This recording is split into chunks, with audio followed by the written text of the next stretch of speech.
Assalamualaikum, jumpa lagi dengan saya nih guys. Alhamdulillah nih guys, hari Idnya sudah tiba nih guys. Jadi kami sekarang menuju ke Masjid Kagawa nih guys.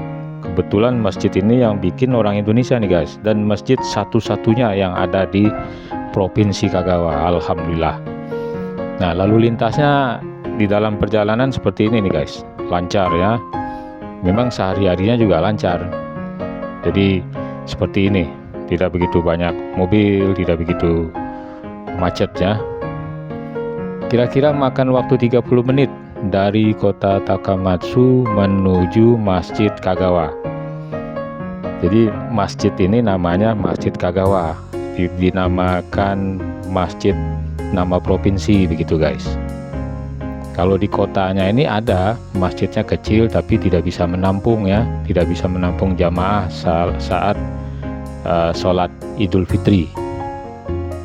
Jadi kami pergi ke masjid yang besar yang kebetulan ada di pinggir ya, di pinggir kota itu.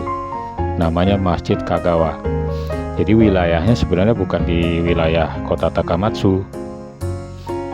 Nah, lalu lintasnya seperti ini nih guys. Suasananya hampir setiap hari seperti ini ya, karena memang kota Takamatsu itu jumlah penduduknya tidak begitu banyak, sekitar 400 ribuan. Tapi luasnya 10 kali lipat seluas kota Yogyakarta begitu.